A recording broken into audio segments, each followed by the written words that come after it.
अस्सलामु अलैकुम वरहमतुल्लाहि वबरकातुहू। हमारे मुसलमानों की ज़िंदगी जो है वो खौफ पर मुनहसर है।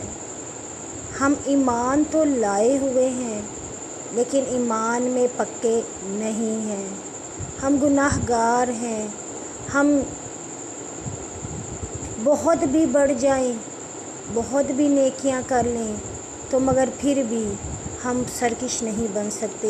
हम ये नहीं कह सकते कि हमने जो किया वो बहुत अच्छा किया और हम आखिरत में बख्शे जाएंगे।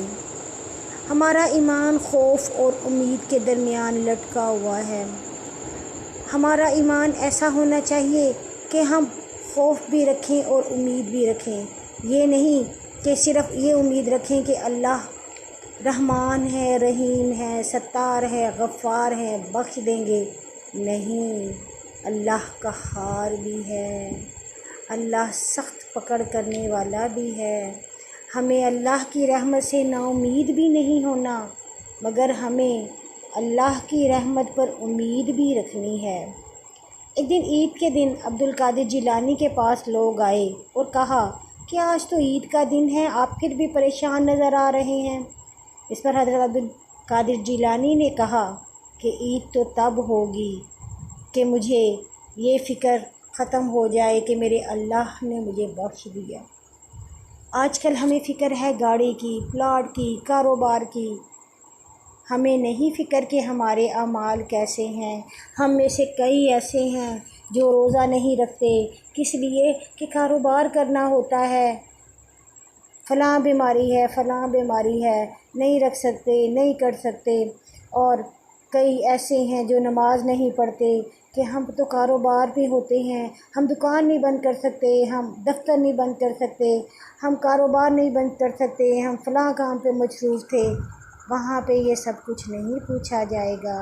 जब क़यामत का दिन होगा, जब हश्र का दिन होगा तो अल्लाह पाक नेमतों का पूछेंगे, अल्लाह पाक अपने इबादतों का पूछेंगे, अल्लाह पाक हुकूकुल्लाह का पूछेंगे, अल्लाह पाक हुकूकुल इबाद का पूछेंगे। जैसे कि हमारे नबी सल्लल्लाहु अलैहि वसल्लम ने फरमाया, मेरी उम्मत का सबसे गरीब मुफलिस वो शख्स होगा जो इस हालत में आया कि उसने नमाज भी पढ़ी, उसने कुरान भी पढ़ा, उसने रोज़ा भी रखे, उसने रोज़े रखे, उसने हज किया, उसने उम्रा किया, मगर उसने किसी का दिल दुखाया, किसी की तोहमत लगाई, किसी की ग़ीबत की। अल्लाह पाक उसको तब तक नहीं बख्शेंगे जब तक कि वो बंदा उसको ख़ुद ना बख्श दे। और अगर उसने उस पर ज़्यादा ज़्यादती की होगी तो उस बंदे की नेकियां जिस पर ज़्यादती की होगी उसको दे दी जाएंगी। और अगर फिर भी ज़्यादती, ग़ीबत, चुगली, बहतान की सज़ा बच गई तो जिस पर ये सब किया गया उसके गुनाह उसके पलड़े में डाल दिए जाएंगे। अल्लाह हमें बख्श दे। कभी ना ये सोचें कि हमारा ईमान मुकम्मल हो गया, कभी ना ये सोचें कि हम पक्के हो गए, हम मुसलमान बन गए, हम बख्शिश वाले बन गए। नहीं, शैतान इंसान के जिस्म में ऐसे दौड़ता है जैसे खून दौड़ता है। उसे जहाँ कहीं मौका मिलता है वो पकड़ लेता है मुसलमान को। इसीलिए तो नबी सल्लल्लाहु अलैहि वसल्लम दुआ फरमाते थे, या मुकल्लिबल कलूब सब्बित कल्बी अला दीनिक। ऐ दिलों को फेरने वाले, मेरे दिल को अपने दीन पर साबित कदमी अता फरमा दे।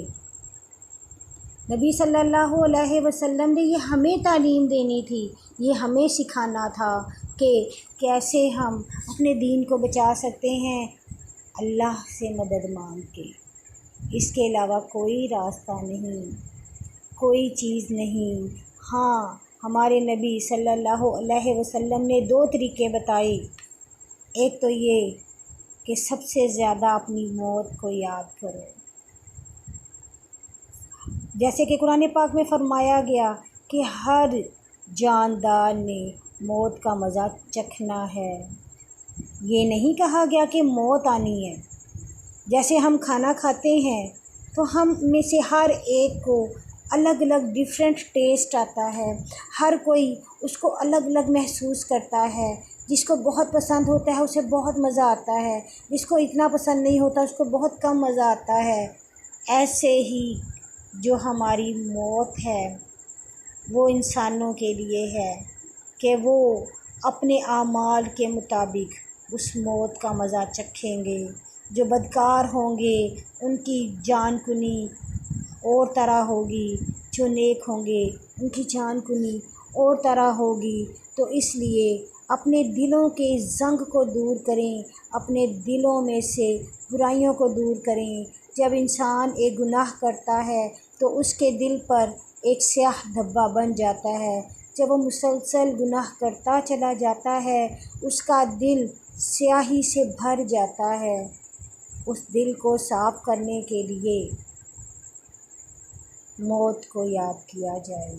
جب جب ہم موت کو یاد کریں گے ہمیں پتہ چلے گا کہ ایک وہ دن آنا ہے جب ہم نے قبر میں اکیلے ہونا ہے، جب ہمارا حساب ہوگا تو ہمیں کوئی پوچھنے والا نہ ہوگا، کوئی ہماری مدد کرنے والا نہ ہوگا، نہ وہاں اے سی ہوگا، نہ وہاں کوئی روشنی ہوگی، وہاں پہ صرف ہمارے اعمال ہمارے ساتھ جائیں گے۔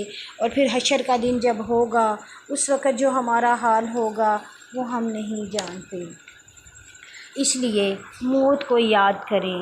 نمبر 2 بتایا گیا کہ قرآن پاک کی تلاوت کی جائے، کیونکہ قرآن پاک کی تلاوت کرنے سے بندہ زیادہ سے زیادہ اللہ کے قریب ہوتا ہے۔